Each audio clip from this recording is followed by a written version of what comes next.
Welcome to Civil's Manthan. Let's start today's newspaper Manthan.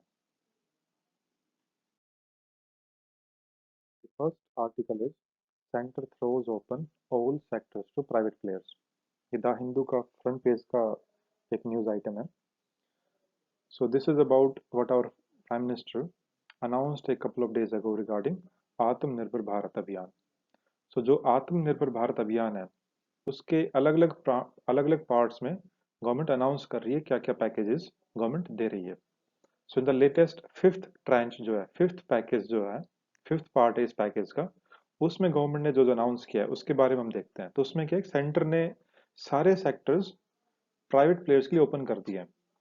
Right, you can see here. So अभी तक क्या था, अभी तक कुछ स्ट्रेटेजिक सेक्टर्स में only public sector was allowed. For example like nuclear energy, atomic energy जो है. सो अब ऐसे सेक्टर्स में भी private players they can come and they work upon. So the first part is regarding health. Health में क्या कह रहे हैं, public spending to be increased. So public health expenditure जो कि फिलहाल अपना अराउंड 2% के अराउंड है. Right, it is very low. Public health expenditure 2% of GDP. Right, so 2% of GDP इस हेल्थ एक्सपेंडिचर को बढ़ाया जाएगा.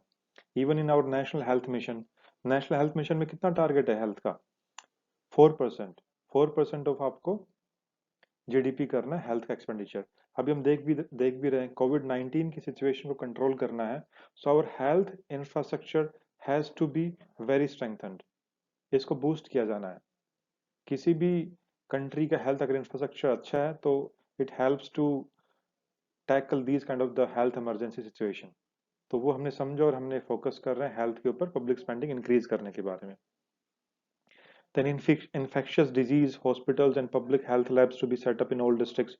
ये भी health infrastructure को ही एक wide level पे लेके जाने का एक effort है. Then second point is regarding disinvestment. तो ये क्या कर रहा है, public sector firms in non strategic sectors to be privatized. तो जो non strategic sectors है वहां पर public PSUs को प्राइवेटाइज किया जाएगा. इसके अलावा जो स्ट्रेटेजिक सेक्टर्स है उनमें केवल 4 पब्लिक सेक्टर अंडरटेकिंग ही रह सकती है. राइट, सो लिमिटेशन कर दिया है. इवन इन स्ट्रेटेजिक सेक्टर्स वहां पर ऐसा नहीं कि आपकी केवल पीएसयू ही है हर जगह. जितने जितने नंबर्स आप ले ले, ओनली 4 नंबर्स उनको लिमिट कर दिया गया. और कौन कौन से नोटिफाई किया जाएगा जल्दी. सो 4 के अलावा बाकी जो होंगे प्राइवेट प्लेयर्स होंगे. It means even in strategic sectors private players they can come and work, can and operate. Then regarding states, it says borrowing ceiling raised from 6.4 lakh crore to 10.69 lakh crore. So 3% of GSDP. What is GSDP? Gross State Domestic Product, like GDP for the whole country. Same way state के लिए आपका GSDP है, Gross State Domestic Product. So जो borrowing है state जो करता है वो जनरली 3% उसकी सीलिंग फिक्स करके रखी है as per FRBM act. Financial जो आपका financial regulation budgetary management act है उसके अकॉर्डिंगली 3% ऑफ जीएसडीपी बोरो कर सकता है स्टेट. सो फिजिकल डेफिसिट का टारगेट 3% तक का रहता है. सो लेकिन अब इस बोरोइंग सीलिंग को इंक्रीज किया जा सकता है. कितना? Up to 10.6 lakh crore. कितना होता है ये? ऑन एन एवरेज 5% के अराउंड है ये. सो 3% से कितना कर दिया? 5% तक ऑफ जीएसडीपी. अब इसके बाद कह रहा है कि ये जो हाइक है जो आप ये रेज कर सकता है, जो फ्लेक्सिबिलिटी स्टेट्स को दी गई है to raise the borrowing ceiling, ये एक क्वार्टर तक के लिए तो अनकंडीशनल है. लेकिन उसके अलावा जो भी है वो सारा का सारा रिफॉर्म्स पे डिपेंड करेगा. कंडीशंस लगा देगी भाई आपको तभी ये फ्लेक्सिबिलिटी दी जाएगी जब आप रिफॉर्म्स लेके आएंगे. तो स्टेट्स को रिफॉर्म्स लाने पड़ेंगे कुछ एरियाज के अंदर. फॉर एग्जाम्पल अब गवर्नमेंट बोल सकती है कि 1 नेशन 1 राशन कार्ड वाला आपको करना पड़ेगा. Ration card has to be interoperable in all the states. Right, so इस तरह की कुछ कंडीशंस सेंटर लगा सकता है, लाइक लेबर रिफॉर्म्स ऐसे कुछ ला सकते हैं. Next is regarding unemployment. अब जो मनरेगा, क्योंकि जो भी माइग्रेंट वर्कर्स जा रहे हैं वापस अपने अपने स्टेट्स में तो उनको वहां पर काम चाहिए. तो मनरेगा अलोकेशन को जो है इंक्रीज किया है by 40,000 crore rupees to fund 300 crore person per day to 300 crore person days. अब इसका ऑब्जेक्टिव क्या है? ऑब्जेक्टिव क्या है कि जो माइग्रेंट्स हु रिटर्न होम उनके पास एक इनकम ऑप्शन रहे. Right, next is regarding industry. It says कि जो फ्रेश इंसॉल्वेंसी प्रोसीडिंग्स हैं उनको 1 साल के लिए सस्पेंड कर दिया गया। क्यों किया ऐसा? क्योंकि अ, इस कोविड टाइम के दौरान लॉकडाउन हैज बीन देयर, बहुत सारी companies and firms would have been going through very huge stress balance sheet. तो हो सकता है कि वो बैंकरप्ट हो जाए, इंसॉल्वेंट हो जाए as per the conditions criteria set by IBC. तो उनको इस टाइम पर इस कैटेगरी में नहीं लाया जाएगा। They would be given time. Next point आपको जो बोल रहा है Covid 19 related debt not to trigger defaults, इसकी वजह से डेट है उसकी वो डिफॉल्ट्स क्रिएट नहीं करेगा एज पर द कंडीशन जो रिलैक्सेशन दिया है गवर्नमेंट ने। And even firms can list abroad directly, directly firms abroad list हो सकती है। सो ये कुछ पॉइंट्स थे रिगार्डिंग हेल्थ। हेल्थ में इंफ्रास्ट्रक्चर इंक्रीज करना है, हेल्थ में पब्लिक हेल्थ एक्सपेंडिचर इंक्रीज करना है फ्रॉम 2% से, कितना करना है दिया नहीं है, लेकिन नेशनल हेल्थ मिशन में जो टारगेट है अराउंड 4% का है। डिसइन्वेस्टमेंट, ये क्या है कि private they can operate in any of the sectors even including strategic sectors. States की बोरोविंग सीलिंग इंक्रीज की है फ्रॉम 3% टू 5%। मनरेगा की फंड एलोकेशन बढ़ाया गया है। इंडस्ट्रीज के रिगार्डिंग इंसॉल्वेंसी इन बैंक्रप्सी प्रोसीजर को थोड़ा फ्लेक्सिबल किया गया है ताकि बिकॉज उनको 1 साल के लिए इंसॉल्वेंसी प्रोसीडिंग्स सस्पेंड हो जाएंगी। It says state government hikes borrowing limits for states by 5%। जो एक पॉइंट हमने देखा था, सेम पॉइंट को यहाँ पर थोड़ा एक्सप्लेन किया गया है। ये कह रहा है कि एक तो ये बता रहा है कि टोटल जो अराउंड 20.97 लाख करोड़ जो स्टिमुलस पैकेज और प्राइम मिनिस्टर अनाउंस्ड अंडर आत्मनिर्भर भारत अभियान, जो उन्होंने एवरेज 10% के अराउंड है जीडीपी का, एग्जैक्टली 9.8%, इसमें से केवल 2.2 लाख करोड़ ये ही डायरेक्ट एडिशनल बजटरी रिसोर्स है। ये ही डायरेक्ट जो बजटरी कॉस्ट है एडिशनल जो भी अनाउंस की है उसकी तरफ से है to the exchequer. 1.55 lakh crore वो जो ऑलरेडी बजट में एक्सपेंडिचर अनाउंस किया गया था उसी के अंदर है ये। तो वो तो कोई नया अनाउंसमेंट नहीं है, ऑलरेडी बजट में अनाउंसमेंट हो चुके हैं उस एक्सपेंडिचर के बारे में। ये अर्नेस्ट एंड यंग ने का स्टेटमेंट है, मतलब इसको एनालाइज करके बताया सारे को। और जो रिमेनिंग 85% है वो कहाँ से आ रहा है? वो आरबीआई के लिक्विडिटी अनाउंसमेंट से आ रहा है, जो रेपो रिवर्स रेपो को इन्होंने रिड्यूस किया to increase the liquidity. Even credit guarantee schemes, because one of the major way for government in supporting in this COVID-19 crisis is by providing more and more liquidity in terms of the interest subvention या credit, easy credit दिया है for industries, for farmers, for farmer producer organizations, sorry, for FPOs and all these. Next point is regarding 40,000 crore अभी हमने देखा to MNREGA scheme का additional 61,000 तो already था budget में, 40,000 करोड़ अभी अनाउंस किया है as per this special package, ताकि जो लोग माइग्रेंट्स घर जा रहे हैं उनको कुछ एम्प्लॉयमेंट मिल पाए अपने गांवों के अंदर। अब स्टेट्स, अब इसमें क्या कैच क्या है कि अनाउंस हालांकि सेंटर ने किया है बट मनरेगा एक्सपेंडिचर का अराउंड 40% है वो स्टेट्स को खर्च करना होता है। सो क्या स्टेट्स ये खर्चा करने के लिए, एक्सपेंडिचर करने के लिए तैयार है? We have to see through this. So states के ऊपर भी बर्डन है इस मनरेगा का जो इन्होंने काम यहाँ पर अनाउंस किया। इसके अलावा जो फिजिकल रूम दिया गया है स्टेट्स को कि वो बोरोविंग इंक्रीज कर सकते हैं, बोरोविंग लिमिट्स फ्रॉम 3% टू 5%। ठीक है, अब ये इससे होगा क्या? बिकॉज अभी यहाँ पर जीएसडीपी तो कॉन्ट्रैक्ट होने के चांसेस है because of the economic activities have come down. ठीक है, अब यहाँ पर ये कहना चाह रहे हैं कि जो और अगर लिमिटेशन और अगर श्रिंक हो जाती बोरोविंग तो इसकी वजह से रिलीफ ऑपरेशन में हैम्पर हो सकता था। तो इसलिए इसको 3 से 5% किया गया so that more and more borrowings can be done and to meet the requirements of the state. Secondly ये कह रहा है कि जो कंडीशंस डाली जाएंगी, कुछ कंडीशंस रहेंगे, ऐसा नहीं कि states they are given the flexibility at free hand एक क्वार्टर तक के लिए, उसके बाद जो है उसके अलावा बाकी जो है वहां पर they have to fulfil bring certain reforms. क्या रिफॉर्म्स लाने होंगे? For example ration portability, it will help in one nation one ration card, ease of doing business, power distribution, urban local bodies को एम्पावर करना होगा। ये सारी conditions रखी गई है so that governance reforms can also be brought. Then next point ये बोल रहा है कि बिकॉज स्टेट्स अगर बोरो करते हैं फ्रॉम द मार्केट, उनकी borrowing cost is high because rate of interest states अगर बोरो करते हैं तो ज्यादा होता है, whereas when centre borrows from the market it borrows at relatively lower cost at around 6%. So ऐसा क्यों नहीं कि सेंटर बोरो कर दे मार्केट से और फिर स्टेट्स में बांट दे. It will help in reducing the overall debt burden of the whole the total government, including government of India as well as state government. Then it also says that another point, it the concern that this article raises कि जो भी PSU को privatise किया जाएगा इस time पर global recession के time, so potential buyers नहीं मिलेंगे. ठीक है, तो एक तो बिड लोअर होंगी, बायर्स कम होंगे, पोटेंशियल बायर्स नहीं होंगे, तो हो सकता है कि सस्ते में पीएसयूज आपके बिक जाए. सेकेंडली, ये जो इवन इवन कोई बिड भी करता है, कोई प्राइवेट प्लेयर, तो ये पैसा जो प्राइवेट प्लेयर हो सकता है कि फ्रेश इन्वेस्टमेंट अपने बिजनेस में लगाता, अब वो क्या कर रहा है, पीएसयू को खरीद लेगा, ये इन्वेस्टमेंट कर देगा वहां पर. तो फ्रेश इन्वेस्टमेंट नहीं हो पाई, जस्ट फाइनेंशियल ट्रांसफर हुआ एक जगह से दूसरी जगह. हो सकता है ये पैसा प्राइवेट प्लेयर अपनी ही कंपनी में या फ्रेश इन्वेस्टमेंट कर देता कहीं पर, राइट. अब इसके अलावा जो है ये बता रहा है कि प्राइवेट सेक्टर्स के बारे में, कि जो पीएसयूज हैं, ये बता रहे हैं जो स्ट्रेटेजिक सेक्टर्स हैं, उन स्ट्रेटेजिक सेक्टर्स में जो नोटिफाई करेगी government, at least one PSU will remain. ठीक है, although private companies they will also be allowed, पर एक पीएसयू काम करेगी उन स्ट्रेटेजिक सेक्टर्स में, right.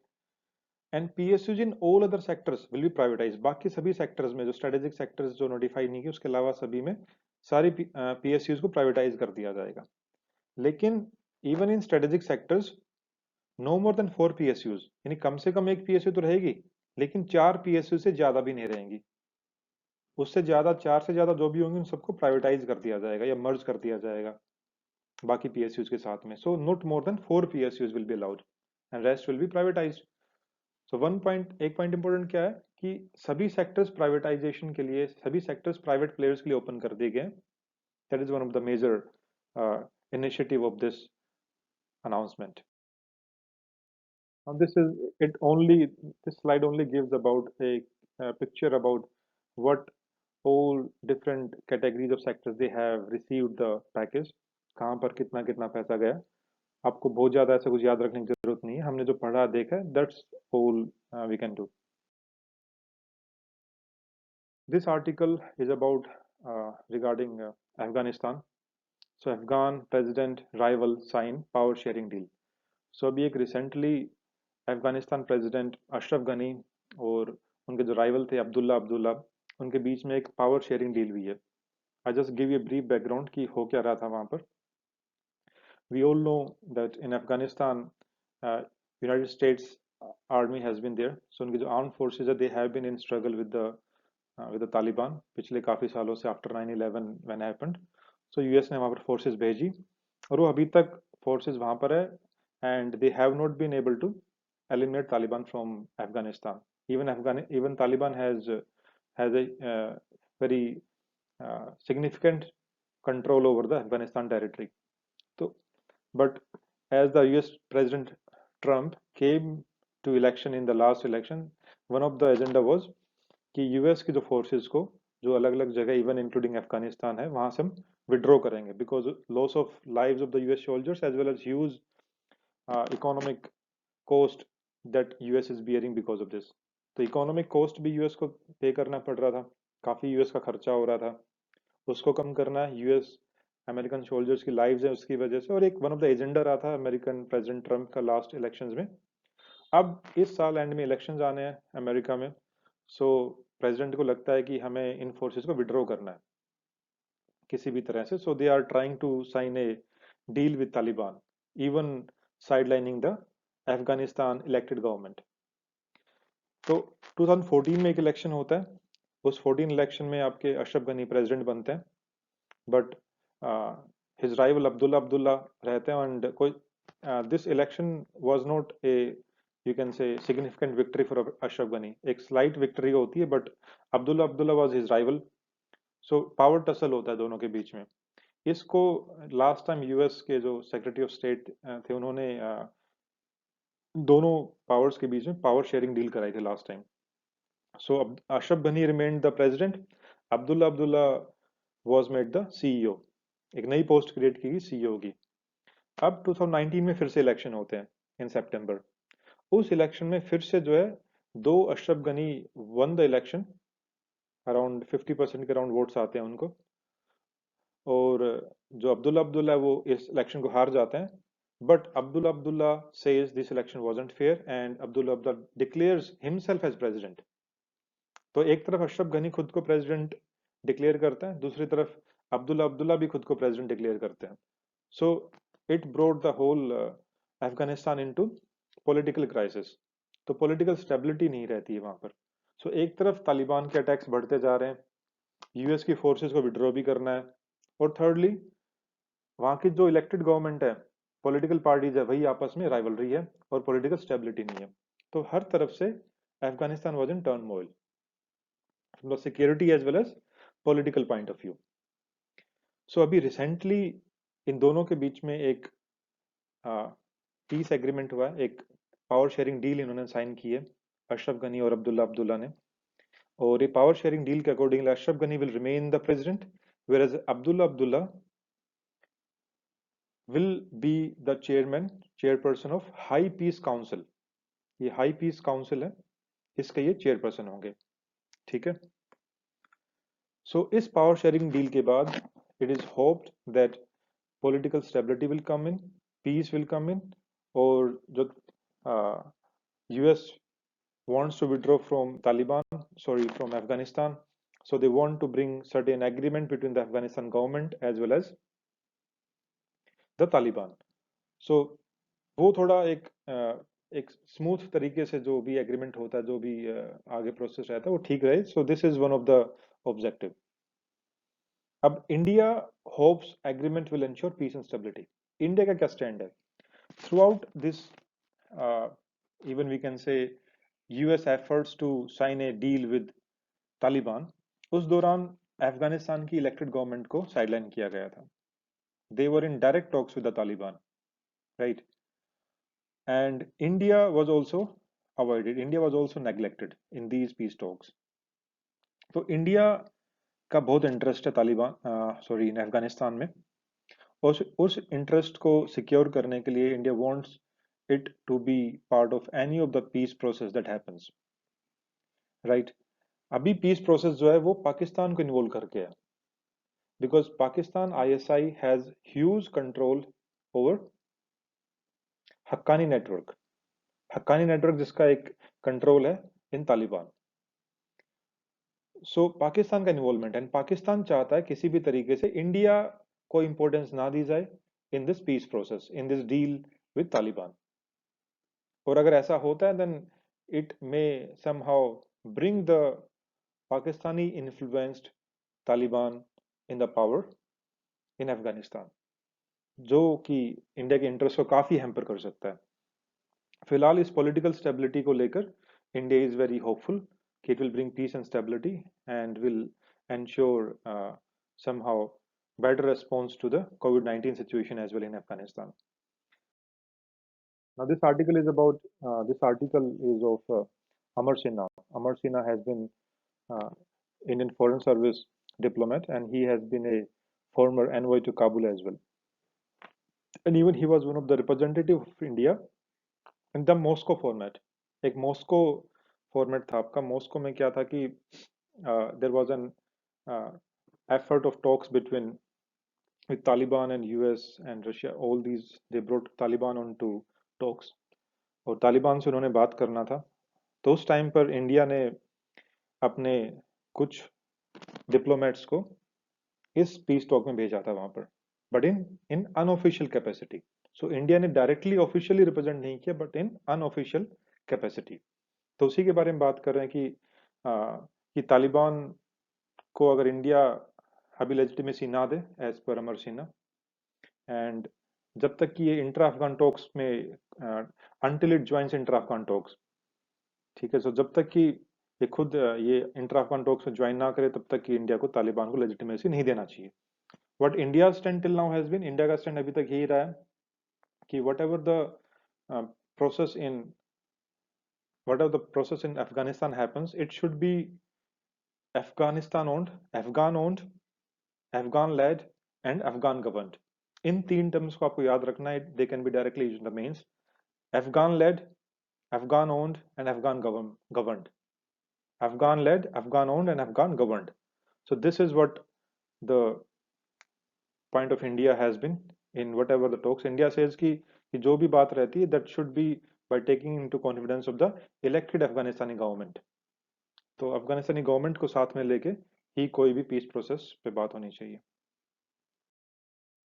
This is about how the Afghanistan in the map looks, and the interest of India has also been shown in this map. तो हम देख सकते हैं कि कैसे यहाँ पर चाहबार पोर्ट है. So India is building this Chabahar port.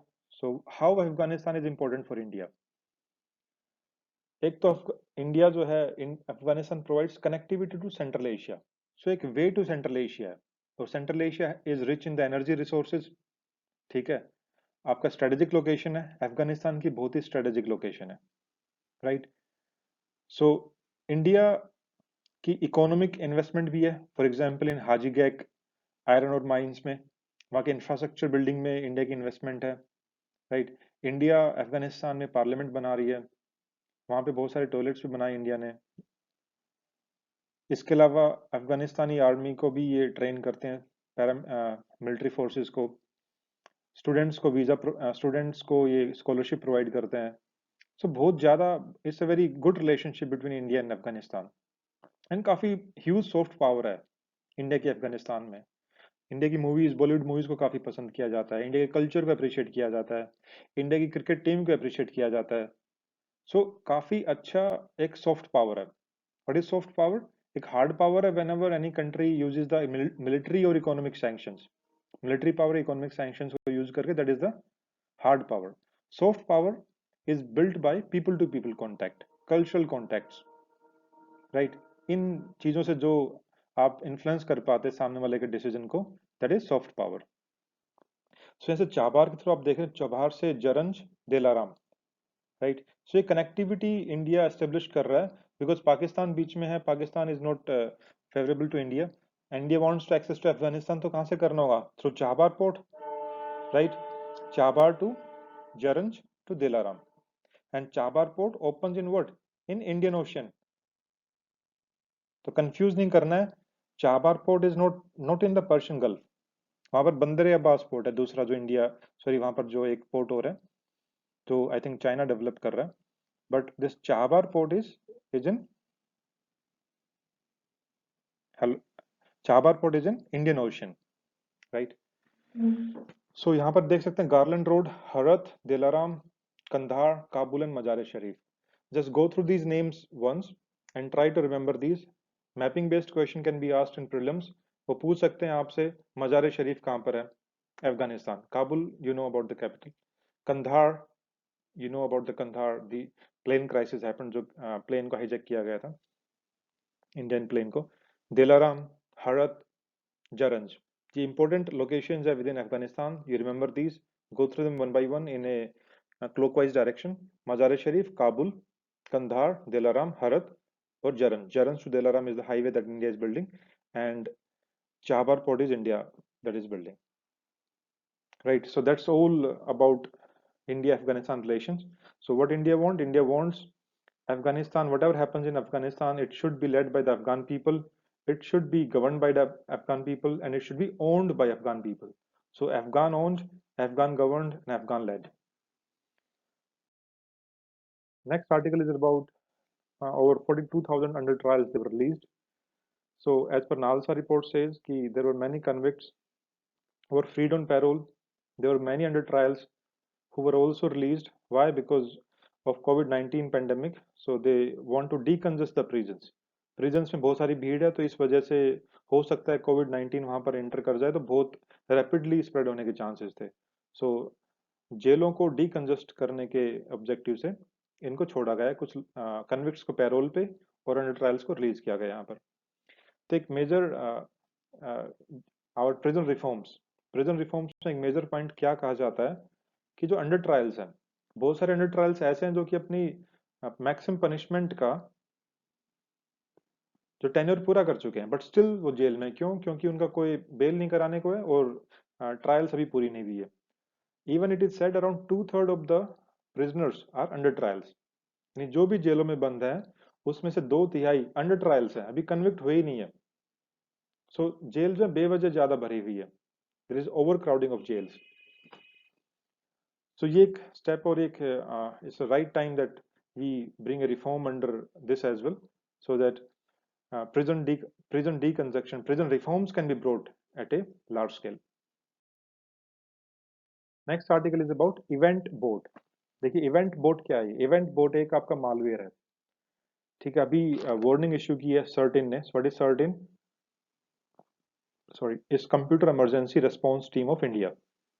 सो एक एपेक्स इंस्टीट्यूशन है in terms of cyber security. Cyber security के अंदर इंडिया का एपेक्स इंस्टीट्यूशन कौन सा? CERT In, computer emergency response team of India. So event boat एक मालवेयर है, उसका अगेंस्ट गाइडलाइंस और वार्निंग इश्यू की है सर्टिन ने। ये काम क्या करता है मालवेयर? मालवेयर ये फाइनेंशियल इंफॉर्मेशन को स्टील करता है, ठीक है। और कोई भी मनी रिलेटेड ट्रांसफर सर्विसेज है, फाइनेंशियल एप्लीकेशंस है, उनको उनकी वो चोरी करता है, उनको स्टील करता है from the phones, from the various operating systems of computer as well. So event bot is like a trojan. So malware, अब इसको देख लेते हैं। इवेंट बोट का पता होना चाहिए आपको, मालवेयर है, ये ट्रोजन है, राइट। ट्रोजन ये फाइनेंशियल इंफॉर्मेशन को चोरी करता है, so it's a Trojan. Malware एक ब्रॉड टर्म है, जहां पर कोई भी मैलिशियस एक्टिविटी वाला कोई सॉफ्टवेयर अगर होता है दैट इज मॉलवेयर। और उसके अंदर अलग अलग फिर आपकी डायमेंशंस खुल जाती हैं, अलग अलग आपके क्लासिफिकेशंस हैं, वो देख लेते हैं। तो what is the difference between malware, trojan, virus, worm? ये क्या क्या होते हैं? सो मालवेयर वो कोई भी सॉफ्टवेयर है जो कि कोई भी इलीगल काम कराने के लिए किसी कंप्यूटर नेटवर्क में डाला जाता है, right. So it is software with malicious intent. तो एक बहुत ही ब्रॉड टर्म हो गया, यानी कोई भी गलत काम करने के लिए, इलीगल काम करने के लिए कोई भी एक सॉफ्टवेयर अगर किसी कंप्यूटर सिस्टम या नेटवर्क में डाला जाए तो मालवेयर है। तो इसका मतलब वायरस भी मालवेयर है, ट्रोजन्स भी मालवेयर है, स्पाईवेयर भी मालवेयर है, रैंसमवेयर भी मालवेयर है, राइट। ये सारे टाइप्स ऑफ मालवेयर हैं। अब अलग अलग देख लेते हैं। वायरस ये दूसरे प्रोग्राम को इन्फेक्ट करता है, कैसे? उनको मॉडिफाई करके, by modifying them to include possible evolve copy of itself. अब अपनी आपकी कॉपीज को इवोल्व करता है और प्रोग्राम्स को मॉडिफाई करता है, जो भी दूसरे प्रोग्राम्स को उनको इन्फेक्ट कर देता है, तो वो वायरस है। वॉर्म्स, वॉर्म्स को कंप्यूटर नेटवर्क्स के थ्रू डिसिमिनेट किया जाता है, अनलाइक वायरस। कंप्यूटर वॉर्म्स क्या करते हैं? They are malicious program that copy themselves from systems to system rather than infiltrating legitimate files। वो एक सिस्टम से दूसरे सिस्टम में, वॉर्म्स क्या होता है आपको पता होगा। वॉर्म्स एक जनरल सेंस में बात करते हैं एज पार्ट ऑफ साइंस, कि जो दूसरों के ऊपर जो जीवित रहते हैं, which feed on others, those are worms. So यहाँ पर ये अपने आप को कॉपी करते हैं फ्रॉम सिस्टम टू सिस्टम और इन्फिल्ट्रेट करते हैं, right. So malicious programs that copy themselves from system to system। trojans, trojan, that kind of malware is that impairs the security of the system। तो क्या करेगा? एक backdoor channel आपका establish कर लेगा इनटू द नेटवर्क, और उस backdoor channel say that enters into the secure network और उसका एक्सेस ले लेता है। हॉक्स, हॉक्स आपने नाम सुना, हॉक्स कॉल्स होती हैं कई बार। फॉर एग्जांपल एक हॉक्स बॉम्ब कॉल है, बॉम्ब है नहीं एक्चुअल में, और हॉक्स कॉल हो जाती है, राइट। बट यहाँ पर हॉक्स क्या है? Hoax here it is an malware, और ये क्या करता है? कंप्यूटर को हार्म करता है डेफिनेटली। तो एक मैसेज आएगा यूजर के पास कि भाई ये प्रोसीजर रन करो, बिकॉज अदरवाइज आपका कंप्यूटर इस टाइम पे computer is the harming situation. वो एक ऐसा दिखाएगा कि ऑलरेडी आपका कंप्यूटर जो है काफी वायरस है यहाँ पर, या कुछ और भी वार्निंग वार्निंग दिखा देगा, फेक वार्निंग होती है। और कहता है इस, if you want to correct your computer, if you want to rectify your computer, आप इसको डाउनलोड करो, इंस्टॉल करो। आप जब उसको डाउनलोड इंस्टॉल करते हैं, then it enters into your system और इंपॉर्टेंट फाइल्स को डिलीट कर देता है। स्पाईवेयर, एक बार आप मालवेयर पे क्लिक करते हैं, स्पाईवेयर पे क्लिक करेंगे, इंस्टॉल करेंगे, ये दिखाएगा अपने आप को एक नॉर्मल एक्टिविटी की तरह। फिर आप उसको गलती से क्लिक कर देते हैं तो स्पाईवेयर इंस्टॉल हो जाएगा। स्पाईवेयर इंस्टॉल होने के बाद आपके सिस्टम का एक्सेस ले लेगा, आपकी ईमेल्स को एक तरह से देखता रहेगा, आपकी कम्युनिकेशन को देखता रहेगा, ईमेल आईडी वगैरह, ठीक है। तो वो एक तरह से स्पाई कर रहा है आपके ऊपर, आपकी एक्टिविटीज को वो ट्रैक कर रहा है। ransomware then last, ransomware basically it takes access of your files, आपके सिस्टम में आने के बाद आपकी फाइल्स का एक्सेस ले लेगा।